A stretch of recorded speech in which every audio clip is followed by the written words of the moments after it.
வணக்கம். லைவ் சென்னை.com வீவர்ஸ். தென்னிந்தியாவின் மிக முக்கியமான 2 தொழில் நகரங்களான சென்னை மற்றும் பெங்களூரு இடையிலான பயணத்தில் ஒரு மிகப்பெரிய புரட்சி ஏற்பட போகிறது. ஆமாங்க, பல வருடங்களாக பேசப்பட்டு வந்த சென்னை பெங்களூரு எக்ஸ்பிரஸ் வே பணிகள் தற்பொழுது இறுதி கட்டத்தை எட்டியுள்ளன. இது குறித்து தற்பொழுது வெளிவந்த அதிகார தகவலை பற்றி இந்த காணொளியில் விரிவாக பார்ப்போம்.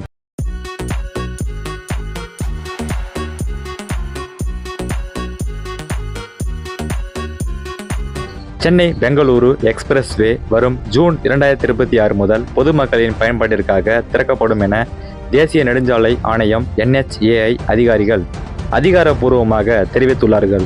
இந்த திட்டம் முழுமையடையும் பொழுது தற்பொழுது சுமார் 6 முதல் 7 மணி நேரம் வரை நீடிக்கும் இந்த பயண நேரம் வெறும் 2.5 மணி நேரமாக குறையும் என்பது வாகன ஓட்டிகளுக்கு கிடைத்துள்ள மிகப்பெரிய வரப்பிரசாதமாகும். இது பயணிகள், தொழிலதிபர்கள் மற்றும் சுற்றுலா பயணிகளுக்கு ஒரு புதிய பயண அனுபவத்தை தரும் என்பதில் எந்த ஒரு சந்தேகமுமே இல்லை. இந்த புதிய பெங்களூரு சென்னை எக்ஸ்பிரஸ் வே திட்டத்தில் பயணிகளின் பாதுகாப்பு மற்றும் அதிவேக பயணத்திற்கு முன்னுரிமை அளிக்கப்பட்டுள்ளது. பழைய தேசிய நெடுஞ்சாலையில் நிலவி வந்த போக்குவரத்து நெரிசல் மற்றும் விபத்து அபாயங்களை தவிர்க்கும் வகையில் இந்த சாலை முற்றிலும் புதிய பாதையில் அமைக்கப்பட்டுள்ளது.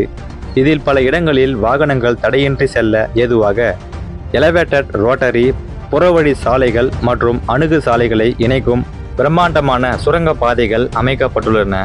இதன் மூலம் வாகனங்கள் எங்கும் நிற்காமல் சீரான வேகத்தில் செல்ல முடியும். இது எரிபொருள் செலவை குறைப்பதுடன் பயணிகளின் நேரத்தையும் பெருமளவு மிச்சப்படுத்தும் வகையில் வடிவமைக்கப்பட்டுள்ளது. சென்னை பெங்களூரு சாலை பயன்பாட்டிற்கு வரும்பொழுது லாஜிஸ்டிக்ஸ் மற்றும் சரக்கு போக்குவரத்து துறை மிகப்பெரிய வளர்ச்சியை சந்திக்கும். சென்னை துறைமுகத்திலிருந்து பெங்களூரு தொழில் நகரங்களுக்கு செல்லும் சரக்கு வாகனங்கள் சில மணி நேரங்களிலேயே தங்கள் இலக்கை அடைய முடியும். இது வணிக பணிகள் மற்றும் பொருளாதார வளர்ச்சிக்கு ஒரு மிகப்பெரிய தூண்டுதலாக அமையும் என்கிறார்கள் அதிகாரிகள். அது மட்டுமல்ல, ரயில்வே மற்றும் விமான சேவைகளுக்கு இணையாக இந்த எக்ஸ்பிரஸ் வே அடுத்த கட்டத்திற்கு எடுத்து செல்லும்.